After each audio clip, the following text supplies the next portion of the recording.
Thank you. Good afternoon, everyone. I am Yuichiro Wakatsuki, Co-President of Nippon Paint Holdings. Thank you very much for taking the time to participate in our conference call regarding financial results for the second quarter of FY2023.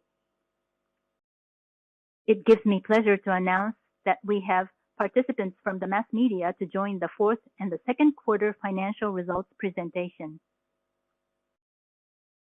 I would like to begin by summarizing the financial results for the second quarter of FY2023 on page 3. On a Tanshin basis, revenue increased by 7.6% year-on-year to 362.7 billion yen, and operating profit increased by 141.6% to 48.8 billion yen, which is a significant growth in both revenue and operating profit. The breakdown of revenue growth is shown on the bottom of page 3 of the presentation. Volumes and price mix of the paint business, the adjacency business, and new consolidations made positive contributions. There was an YOY adverse impact from FX, mainly with weaker Turkish lira. Operating profit is improving steadily due to pricing flow through, with the impact of raw material inflation continuing to ease, and the gross profit margin steadily improved. The very strong results of the second quarter were boosted by a total of 6.9 billion yen due to the contributions from the one-off items to the profits, such as subsidy in China and insurance proceeds from the flood and Dulux Group in 2022. Operating profit margin on a non-GAAP basis that excludes FX and new consolidations is 11.7%. Yet the OP margin improved YOY and QOQ, year-on-year and quarter-on-quarter. On a non-GAAP basis, revenue increased by 8.5% and operating profit improved by 42.4% in the existing business. In the Chinese decorative business, TUC revenue increased by 15% and TUB revenue decreased by 7%. China overall OP margin improved to 9.4%, up 1.7 points year-on-year, but was down 3.5 points quarter-on-quarter. Sales volume for decorative grew in particular, yet the profit margin lowered due to higher sales of economy products in terms of product price mix. Page 4, please note that we revised the FY 2023 guidance at this time. Sales revenue guidance was revised upward by 3.6% from the February guidance to 1,450 billion yen, which is a 10.8% revenue increase year-on-year. Operating profit was revised upward by 12.9% from the February guidance to 158 billion yen, which is a 41.2% profit increase year-on-year. I will share the major factors for revisions. Please note that the figures are on rough estimates.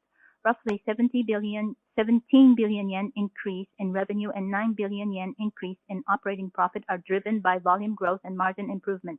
Roughly 28 billion yen increase in revenue and 9 billion yen increase in operating profit are driven by the changes in FX rate from February. Revenue contribution from the new consolidation of NPT is 5 billion yen and will contribute in the second half as the deal was closed in July. Please assume that there will be almost no contribution to the operating profit due to offset by the one-off expenses. Operating profit is a plus, though. We continue to revise the current guidance as we assume different scenarios.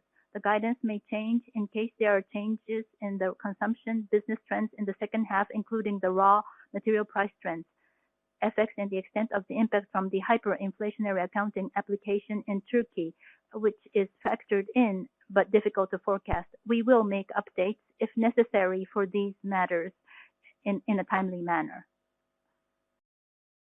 Guidance for EPS will exceed the February guidance by 5.11 yen and is expected to exceed 15 yen, which is the target for the final year of the medium-term plan, by 5.11 yen. Annual dividend guidance is unchanged from February guidance and is 13 yen, dividend increase of 2 yen year-on-year. The raw material market conditions are explained on page 4. As there is a decrease in demand as a result of the global economic slowdown, we believe the impact of raw material price inflation is easing correspondingly. Page 6. This is the heat map that we share with you regularly. Similar to the first quarter, there was a small decrease in our market share in the Chinese automotive coating business. This is because our sales to the Japanese OEM manufacturers are higher than the competitors. The market shares of the Chinese EV manufacturers increased relative to the Japanese OEM manufacturers. In the China decorative paint business, we believe our market share increased in the TUC market and remained flat in the TUB market. Page 7 contains a major segment. I will leave the details to the question and answer session. but I will briefly comment on each of the segments. Please refer to the detailed information on the page 15 and on. Number one, as for Japan segment, the operating income margin exceeded 10% for the first time in many years.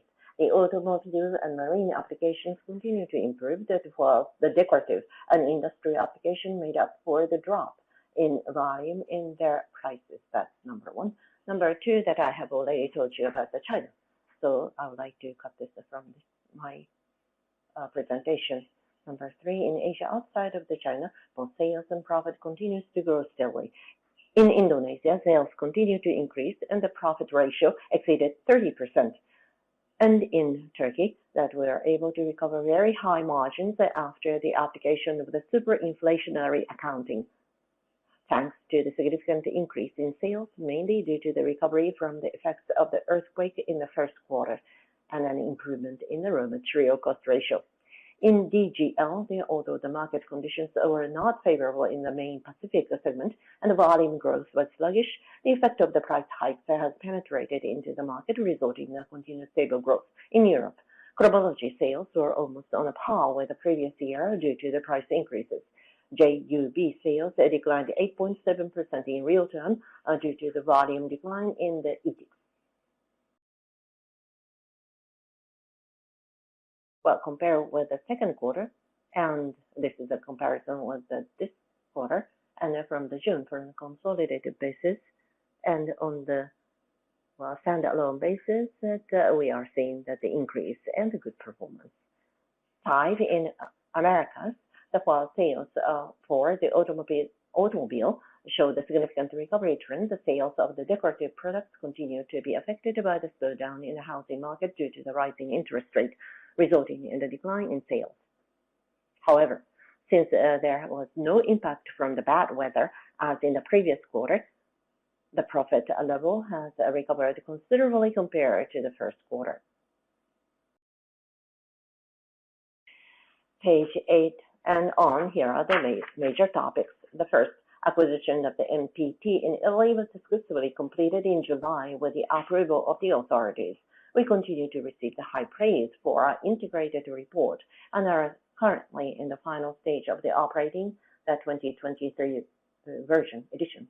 We consider that it's one of the most important tools to dialogue with investors, and we encourage you to read it again. Page 9, that we have already issued a release regarding the selection of the various stocks, but I would like to reiterate that we will continue to focus on this issue. We believe that the recognition of our various sustainability initiatives will help us further expand our investors' base. Finally, page 24, I would like to make the supplementary comment on the earning forecast. Page 24, please. In response to a request from some analysts that we have included the second half figures, which are calculated by subtracting the first half result from the new full year forecast for reference. This is strictly reference purposes only. In the first half of this year, the operating profit ratio was 12.1% on a Tanshin summary base, but 11% on a real base, excluding one-time factors. The OP ratio for the second half of the year is 9.8% on a back calculation basis, but we expect a one-time negative impact of approximately 1.5 billion yen related to the flooding of the DGL group. In this amount, so please consider that we are projecting the profit of the approximately 10% in the second half base of this guidance. So approximately 10% in the second half is our guesstimation. In other words, compared with the first half, the sales will increase by 10% as well, but the margin will decrease by 1 percentage point, but will be almost the same as the second half of the previous year. This is a reflection of the fact that we have factored in the impact of the economic slowdown in China in particular, and the deterioration of the margins due to the superinflation accounting effect in Turkey to some extent compared to the first half, and that in general, that we will not relax our efforts to expand the market share even during the economic slowdown. But that, of course, that we are always looking for the margin expansion in addition to market share gains, so that we'll like to add that some company will naturally strive to exceed these figures. This concludes my presentation. We're happy to entertain your questions. Thank you very much for your attention, ladies and gentlemen.